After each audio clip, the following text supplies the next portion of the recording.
The child had not spoken in 3 years. That was the first thing they told Josie when the royal escort arrived at her village before dawn. 4 soldiers in black leather armor sitting rigid on horseback, their breath rising in pale clouds against the winter dark. She had been awake already. She was always awake before the sun, grinding dried herbs by candlelight, the small flame throwing orange warmth across the stone walls of her cottage. The knock had not startled her. The cold that followed the opening door had. "You are the healer called Josie?" The soldier who spoke had ice in his beard and no warmth in his eyes. He looked at her the way people always looked at her, scanning for something impressive, and finding only a young woman in a worn linen dress and a gray wool cloak too thin for the season, her golden braid draped over one shoulder, her hand stained faintly green from the evening's work. "I am," she said. "You will come with us." It was not a question. It never was, when men in royal black came to your door. She had asked only one thing before climbing onto the horse they brought for her. "Where are we going?" And the soldier had answered with 4 words that turned her blood to ice water. Iron Vale, the king's stronghold. She had heard stories about Iron Vale the way everyone in the Northern Territories had, in pieces, in whispers, in the kind of careful voices people used when speaking of things they feared. The fortress sat at the edge of the ashwood, a place where the pines grew so dense and dark that even on clear days the light barely reached the ground. The wolves of Iron Vale were not like the packs of the lowlands. They were older, larger, governed by a bloodline that stretched back so far into history, it had become something close to legend. And at the head of that bloodline stood Cassian. Josie had never seen the Alpha King. She had seen his crest, a black wolf beneath a fractured moon, stamped into wax seals on every trade agreement that passed through the northern villages. She had heard his name spoken with a particular kind of reverence that sat somewhere between respect and terror. She had heard what happened to the pack that had tried to challenge his border 3 winters ago. She had tried very hard not to think about that on the long ride through the dark. The forest swallowed them before sunrise. The pines closed overhead like a cathedral ceiling, blocking the gray morning sky until the world became shadow and cold earth and the soft sound of hooves on frozen ground.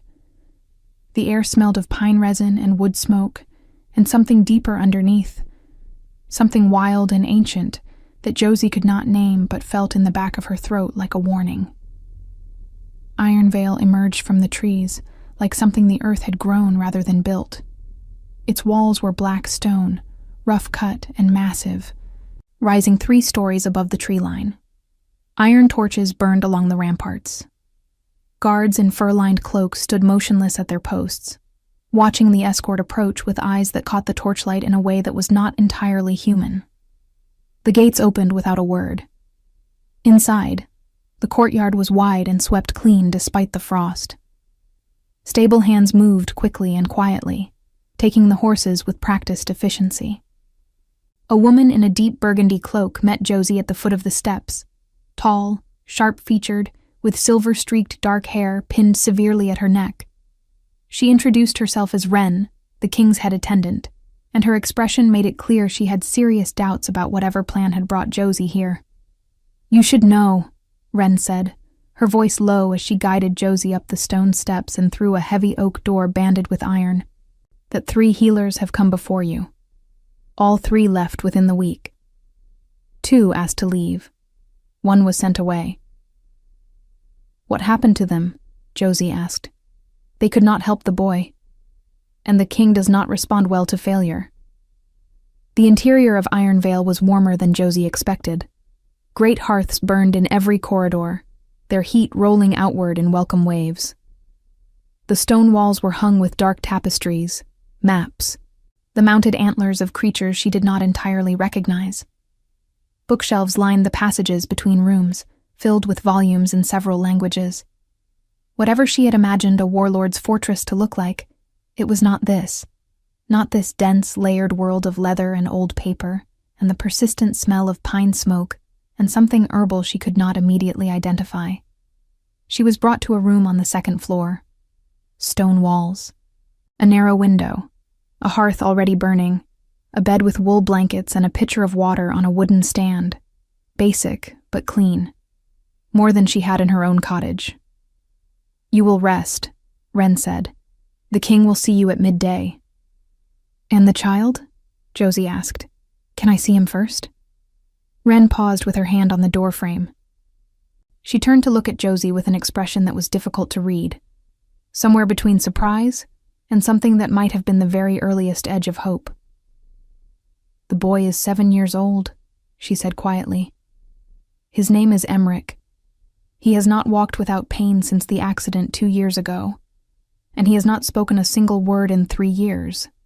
Not one word, not even to his father." She let that settle. The king loves that child more than he loves anything in this world, and it is destroying him to watch his son disappear into silence. Josie absorbed this carefully. "What kind of accident?"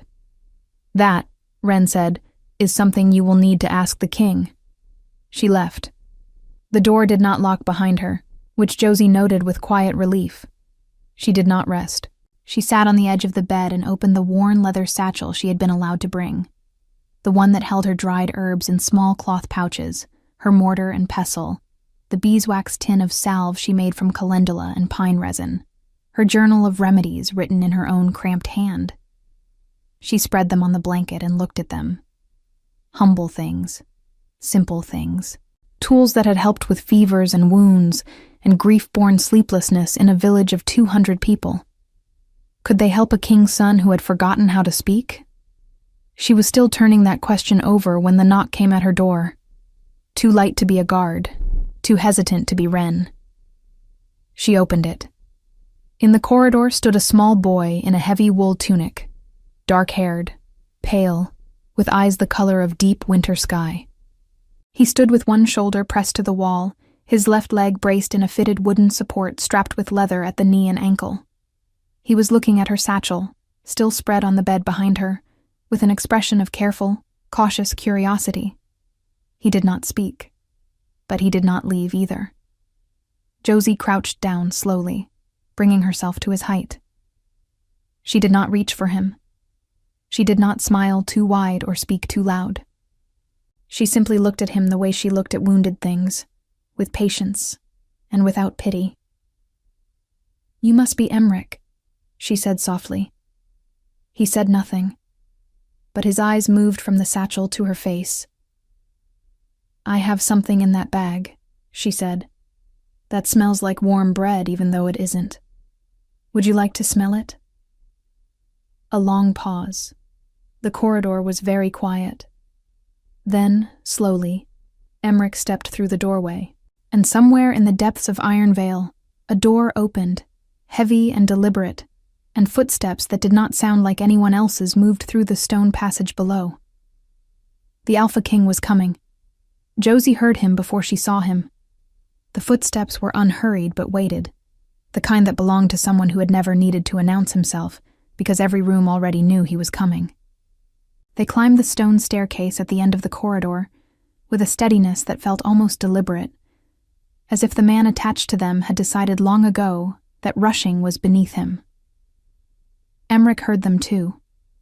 The boy went still beside Josie, his small fingers loosening around the cloth pouch she had placed in his hands, the one that smelled of dried chamomile and toasted oats, warm and gentle as a kitchen on a winter morning. His eyes moved to the corridor entrance, and something in his expression shifted. Not fear. Something more complicated than fear. The particular stillness of a child who has learned to read a parent's moods from a great distance. Cassian filled the doorway the way storm clouds fill a sky, completely, and with the immediate sense that the space had been waiting for exactly that. He was tall, broad through the shoulders, dressed in a black leather vest crossed with 2 dark straps buckled at the chest, a fur mantle across his shoulders the color of a moonless night. His dark hair was pulled back in long braids, a few loose strands fallen across his forehead. His eyes were a pale, startling blue, the kind of blue found in deep ice, in the coldest part of a winter river, and they moved first to his son. Whatever lived behind those eyes when he looked at the boy was not the cold thing the stories promised. It was something rawer than that, and Josie recognized it immediately because she had seen it before, in the faces of parents sitting beside sick children by candlelight. It was the particular anguish of loving something you cannot fix. Then his gaze moved to her. She stood, straightened her cloak, held his stare because she had learned, the hard way, in a village where being overlooked was its own kind of danger, that looking away first cost you something you did not always get back. "You are the healer," he said. His voice was low and even, the words carrying the faint accent of the deep north, where the consonants were harder, and the silences between sentences meant more than they did elsewhere. "Josie," she said. "Yes." His eyes dropped briefly to Emmerich, then back to her. "He came to you on his own." It was not a question, but she answered it anyway. "He did. I didn't call him in. I left the door open."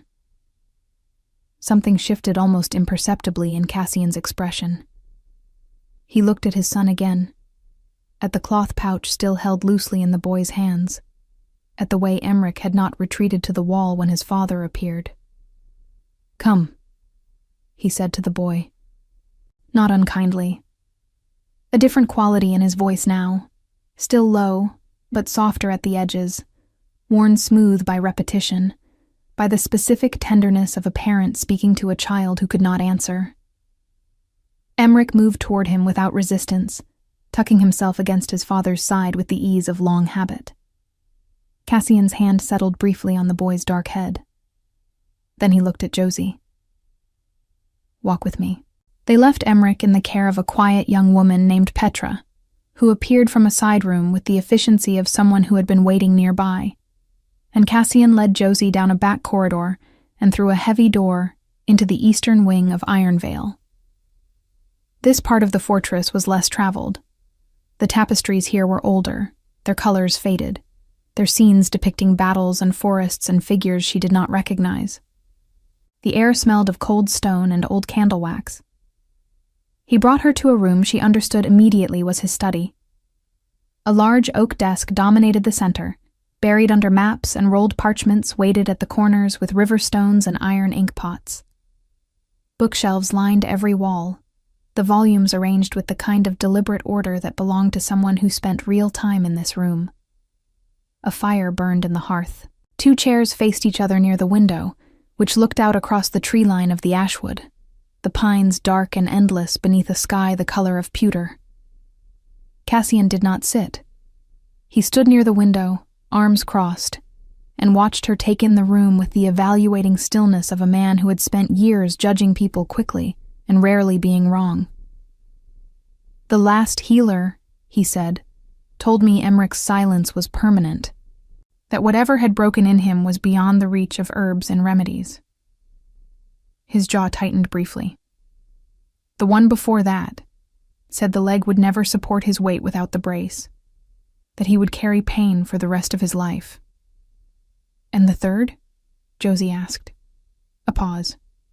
"The third said nothing useful and left before I could ask her a second question."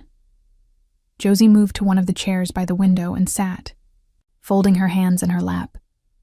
She was aware of how she must look in this room.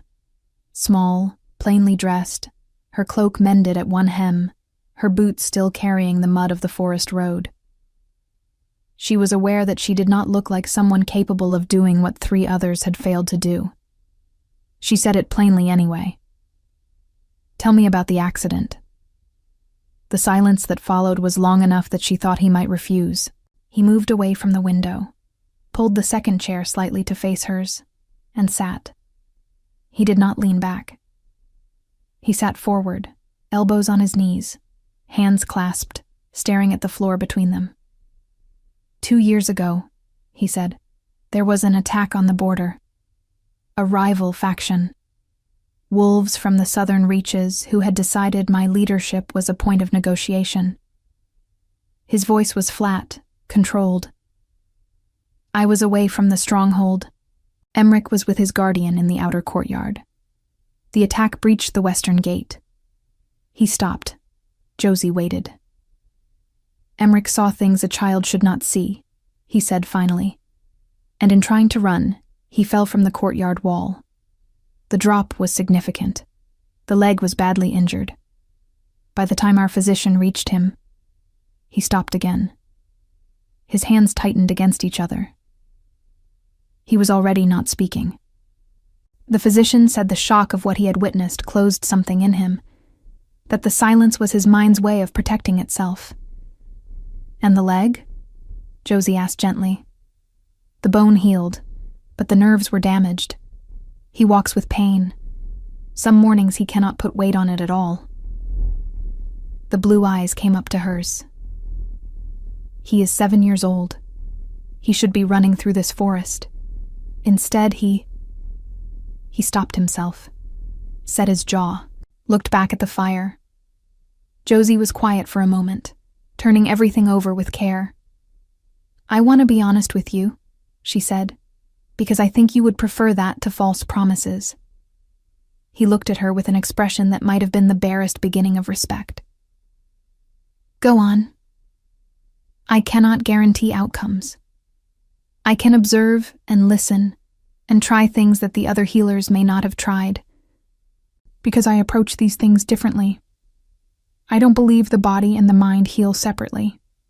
I believe what happens to one happens to the other." She paused.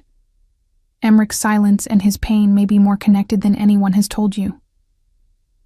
Cassian studied her for a long moment. "Every person who has walked through that door has told me what they cannot do," he said slowly. "You are the first to tell me what you believe instead." "Is that enough to let me try?" she asked. He was quiet.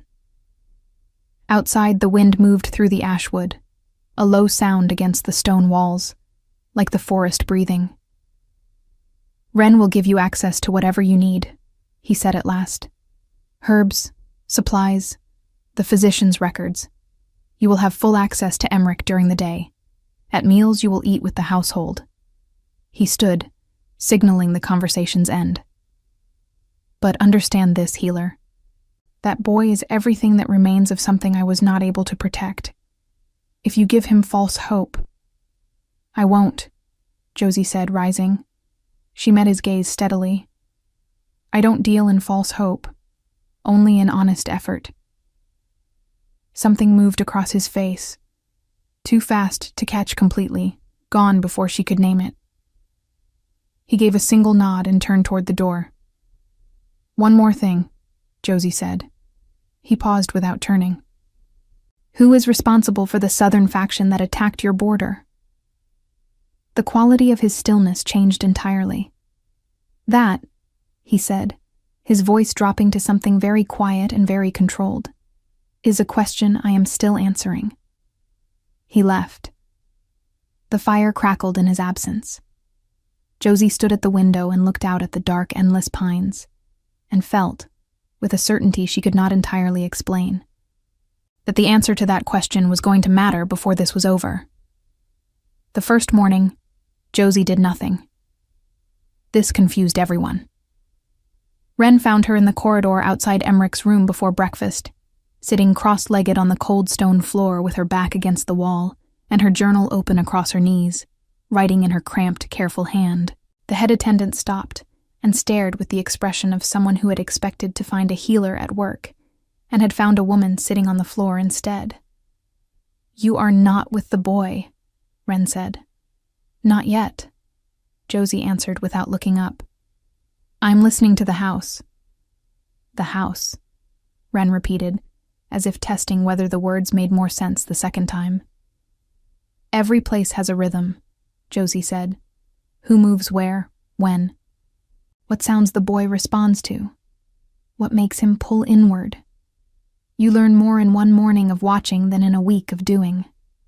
She finally looked up. "When does he wake?"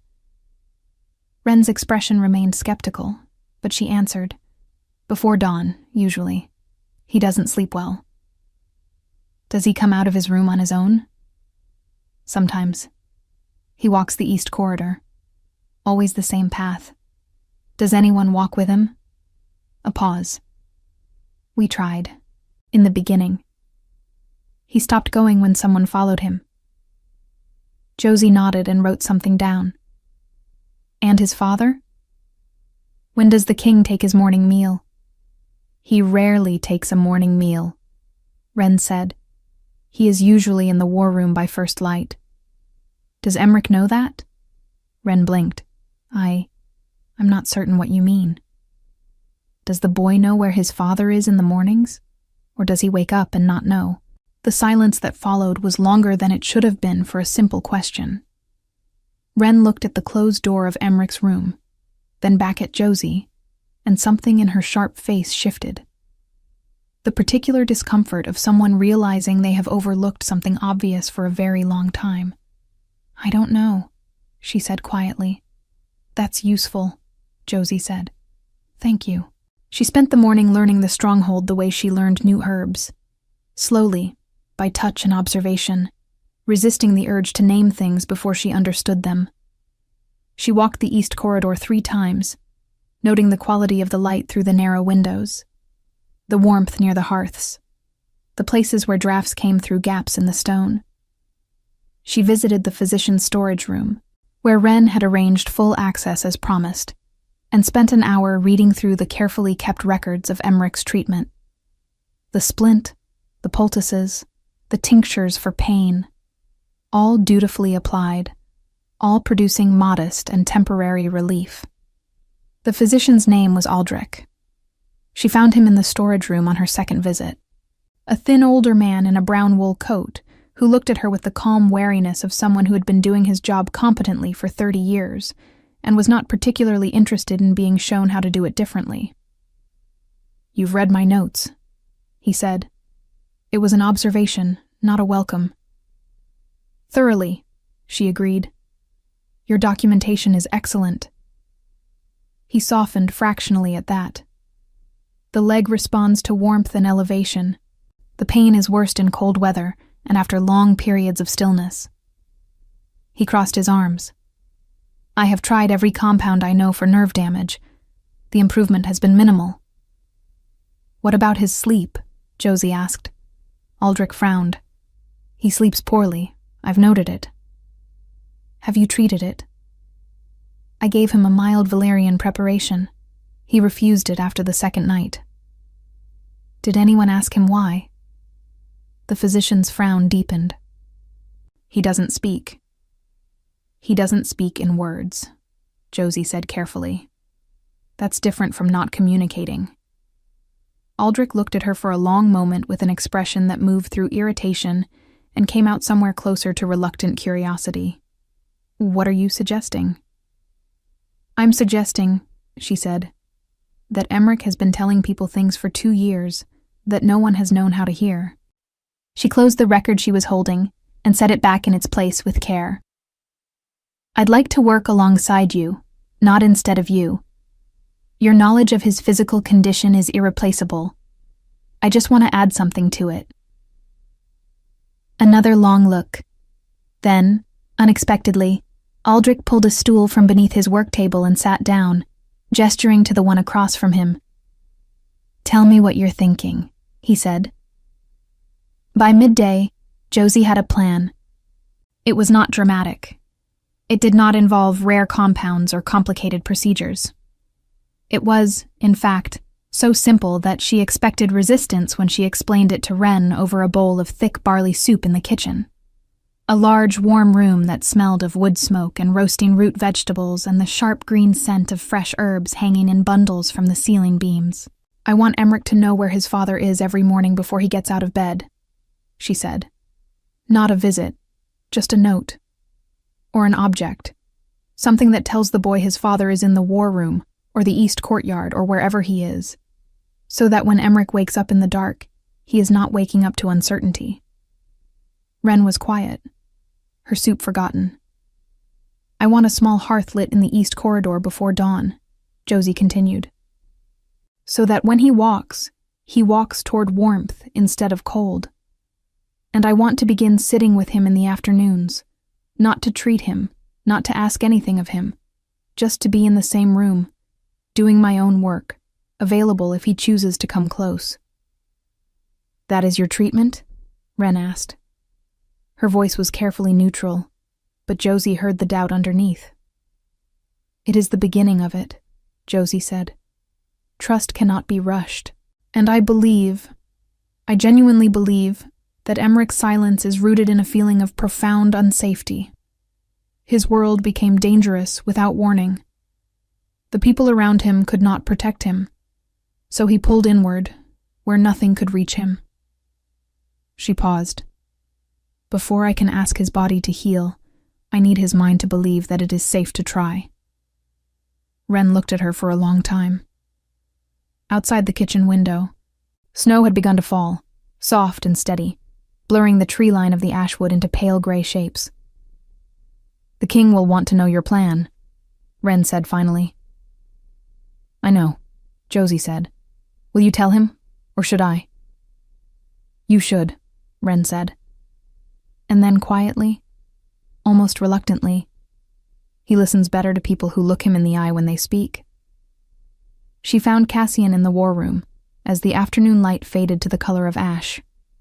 The room was large and cold despite the fire, dominated by a long table covered in maps weighed down with iron markers, black for his forces, red for something she did not ask about yet. He was standing at the far end with two of his senior wolves, large men in dark leather who stopped speaking when she entered and watched her with the flat assessment of people deciding whether she was worth their attention. She addressed Cassian directly. "I'd like 5 minutes." He looked at her, then at his men, and made a small gesture. They left without a word, which told her something about the quality of his authority. "Your plan," he said, before she could begin. "Ren told me you had one." "Ren was supposed to let me tell you myself," Josie said. Something crossed his face that was not quite a smile, but lived in the same neighborhood. "She told me that too. I asked anyway." He moved to the near side of the table, leaning back against it, arms crossed. "Go ahead." She told him. All of it, plainly, without softening it into something more impressive than it was.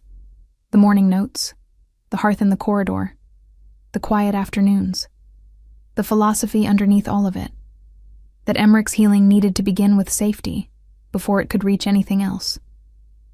When she finished, Cassian was quiet for a moment that stretched long enough to be uncomfortable. "You want me to leave a note for my son every morning?" he said. "Or an object," Josie said. "Something he can hold. Something that tells him, without words, that you are here, and you know he is awake." The silence this time was different in quality. Heavier.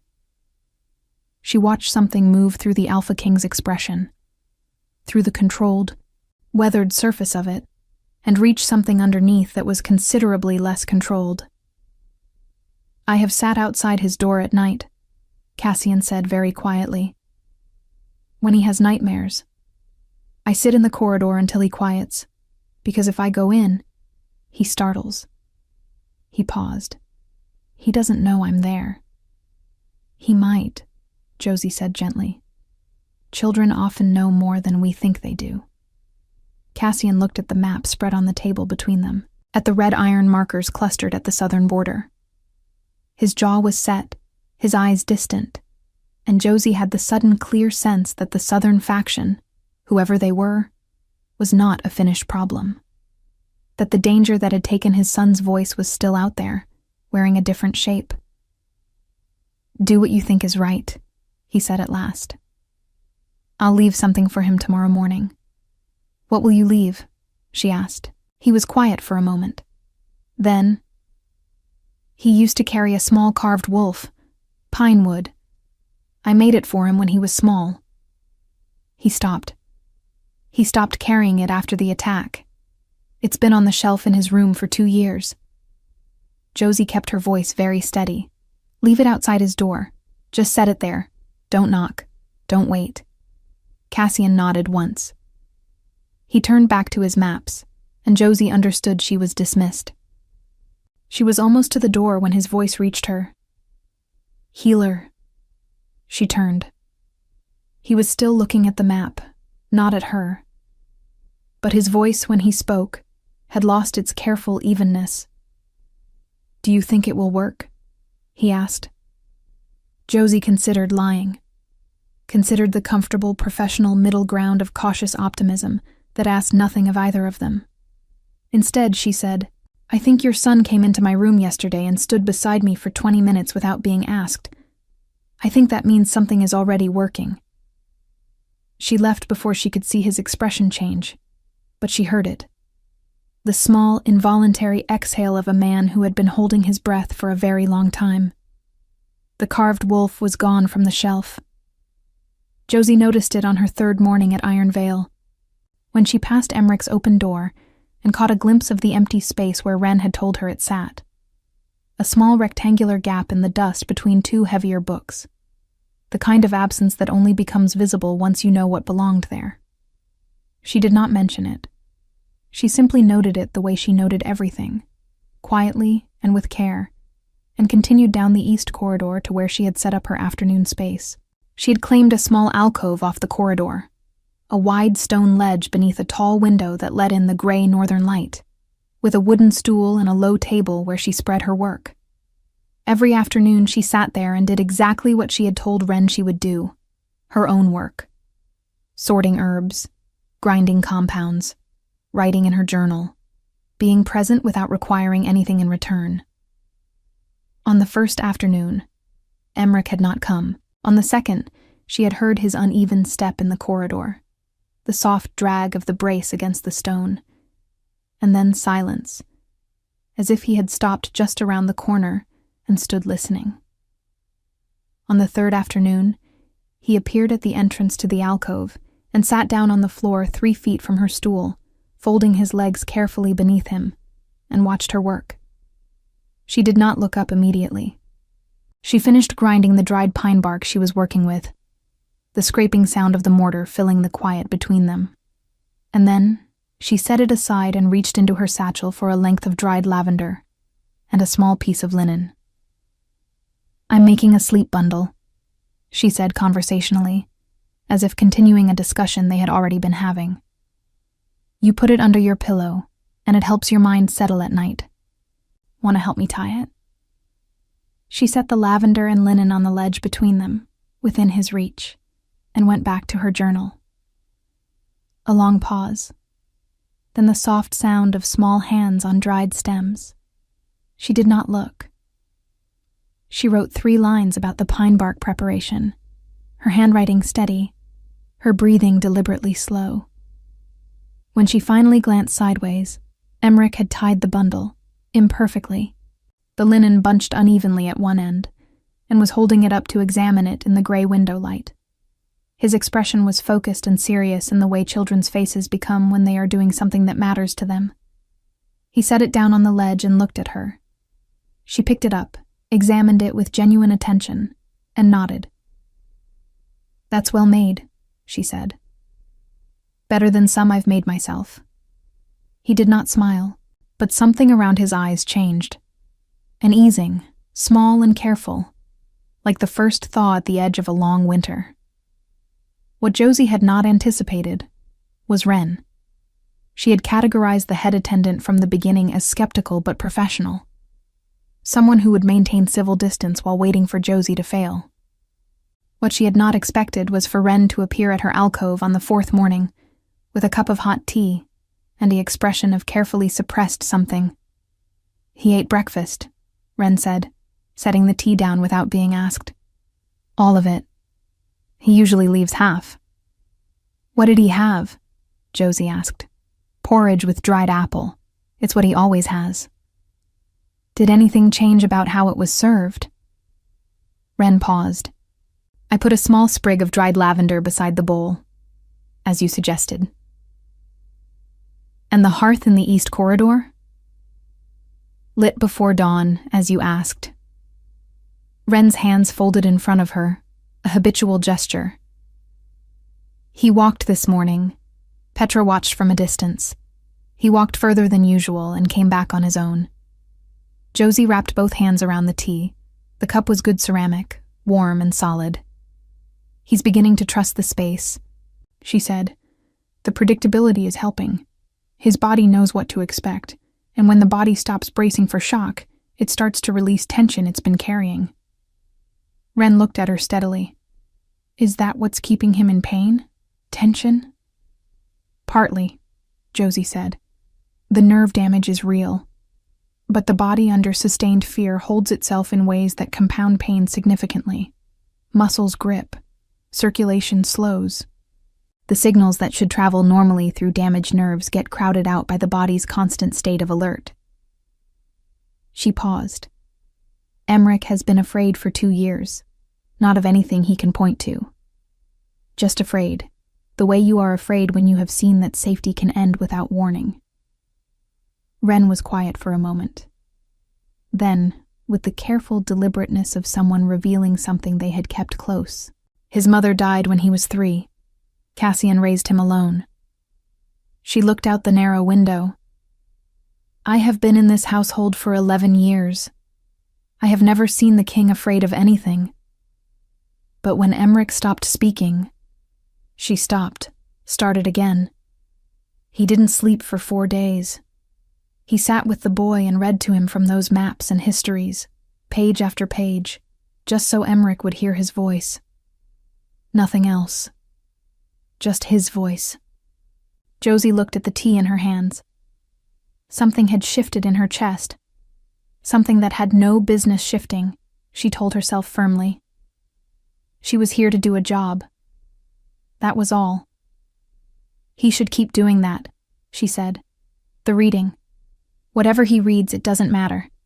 The consistency of his father's voice is one of the safest sounds Emmerich knows."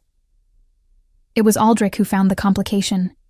She was in the physician's storage room on the 5th morning, working on a compound of willow bark and warming ginger for Emmerich's leg, when the old physician came in with a record book and a line between his brows that had not been there the day before. "I've been reviewing his history more carefully," Aldrich said, setting the book on the table and opening it to a page covered in close, neat handwriting. "There is something I noted at the time of the accident that I did not pursue far enough." Josie set down her mortar. "What is it?" "When he was brought to me after the fall, his injuries were consistent with the drop, the leg, bruising to his ribs and shoulder." He pointed to a line in his notes. "But there was also bruising along his left forearm, a grip pattern. Fingers."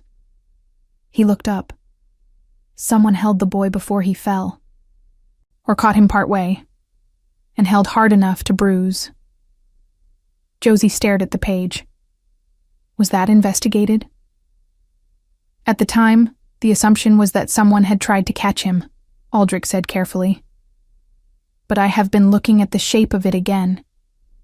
His finger traced the written description. "The bruising was on the inside of the forearm. If someone caught him in a fall, you would expect the outside. The inside pattern is more consistent with someone holding him over the edge," Josie said quietly. The room became very still. Aldrich closed the record book slowly. "I may be wrong," he said. "I hope I am wrong." Josie's mind was moving fast, retracing everything Cassian had told her. The southern faction, the border breach, the question she had asked about who was responsible that he had answered with careful, controlled silence. "Who was with Emmerich in the outer courtyard that day?" she asked. "His guardian, you said?" "A man named Dovin," Aldrich said. "He was senior pack. He died in the attack." "Conveniently," Josie said. Aldrich looked at her over his record book, with the expression of a man who had been hoping someone else would say it first. "The king believes the attack was opportunistic," he said. "A border challenge that got out of hand." "And you?" Josie asked. A long pause. "I am a physician," Aldrich said carefully.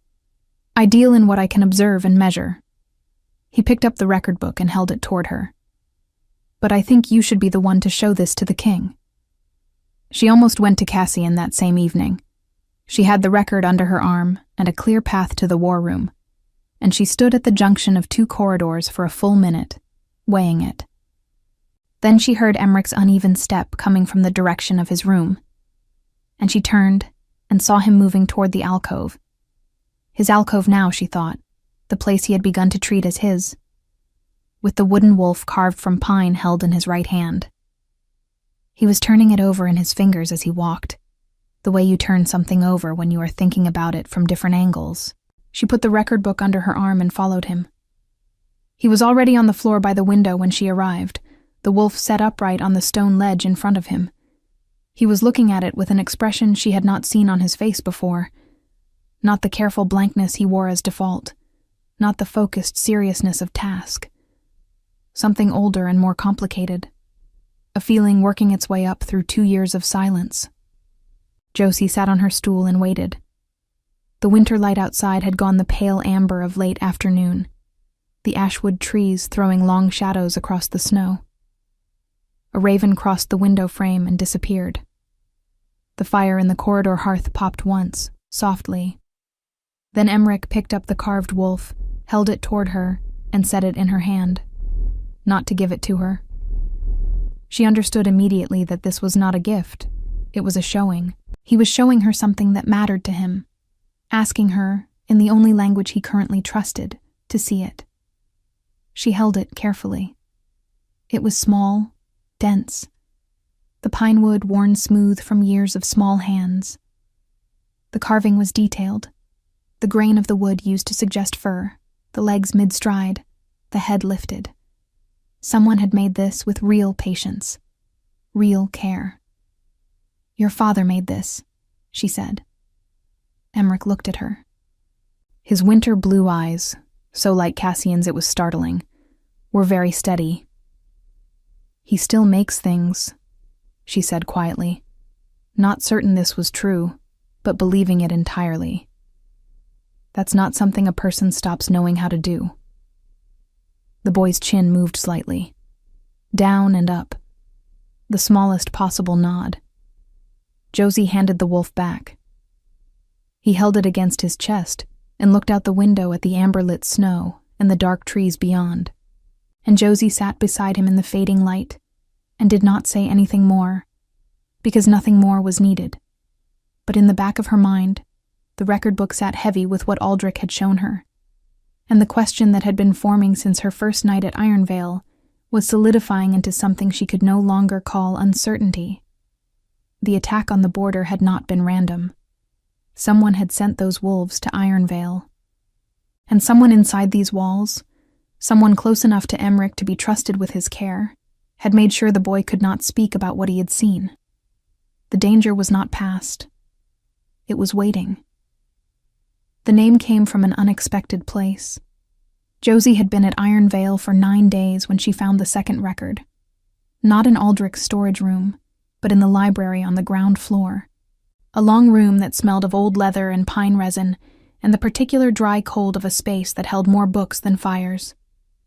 She had gone there before dawn, unable to sleep, carrying a candle in a brass holder, and the restless feeling of a thought that was almost finished forming. She was looking for pack histories. Specifically, the records of senior wolves, their ranks, their assignments, their allegiances before Cassian's consolidation of the Northern Territories 12 years ago. She was not entirely sure what she was looking for. She only knew that Dovin, Emmerich's guardian on the day of the attack, conveniently dead, had to have come from somewhere, had to have been appointed by someone, and that appointment would be recorded. The pack histories were kept in 3 heavy volumes on the lowest shelf, their spines marked with the black wolf crest. She pulled all 3 and carried them to the reading table near the window and opened the first. An hour later, she found Dovin's entry. He had been appointed to the king's household staff 7 years ago. His sponsor, the senior wolf who had vouched for his character and loyalty, was listed in clean, careful script. The name was Fen. Josie sat with the candle burning low and thought about what that meant.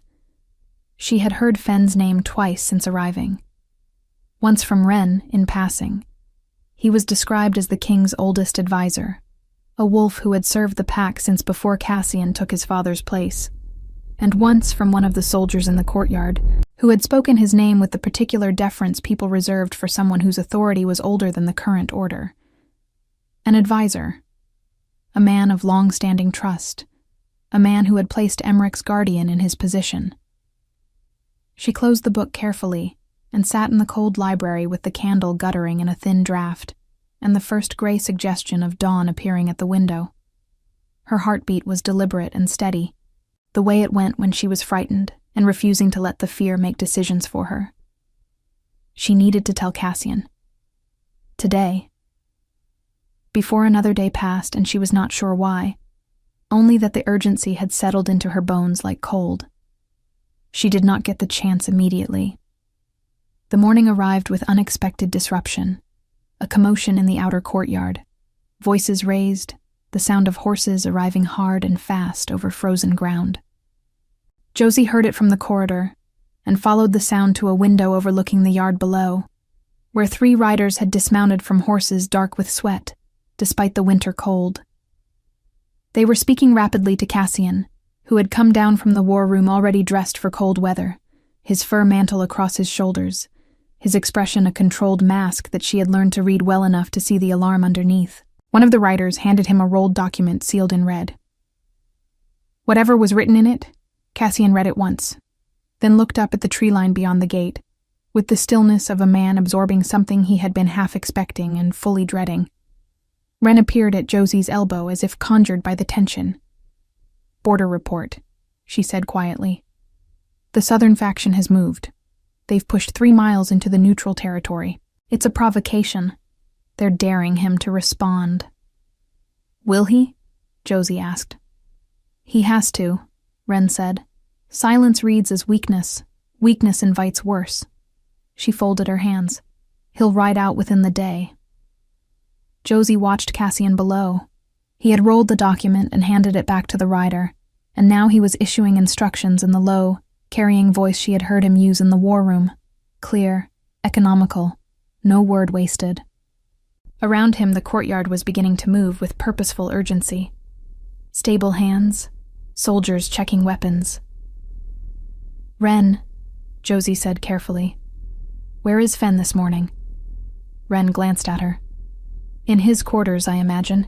He rarely comes to the courtyard for—" She stopped. Something in Josie's tone had reached her. She turned to look at her fully.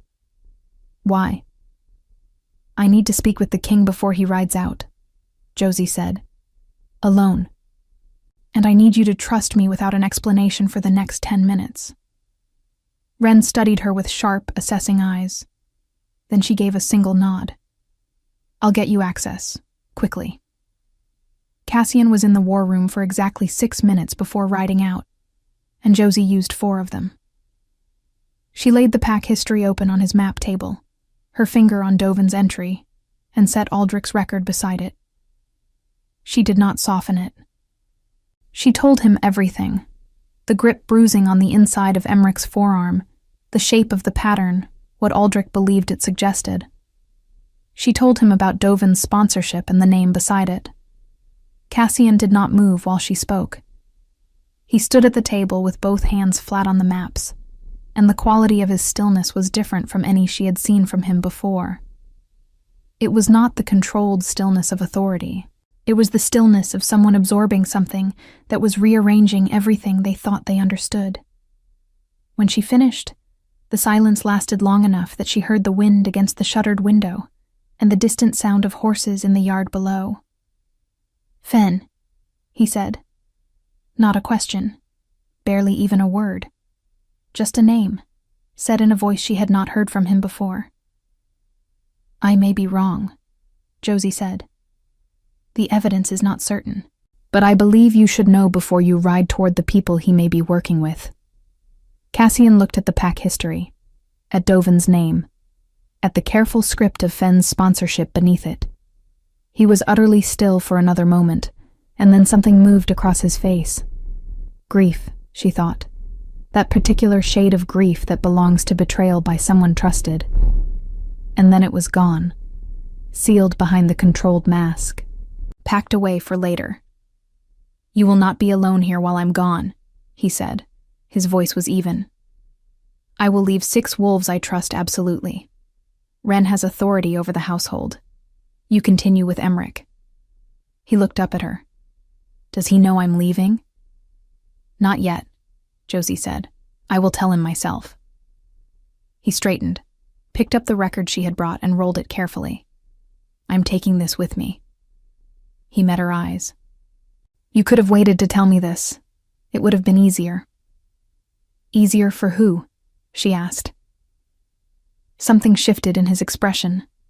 Not the almost smile from before, but something quieter and less guarded. "Thank you," he said.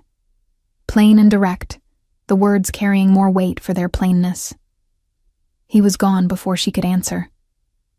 She found Emmerich in the east corridor 20 minutes later. He already knew. She could see it in the set of his shoulders, tighter than usual, his left hand gripping the carved wolf, his eyes on the window at the end of the passage where the courtyard was visible below.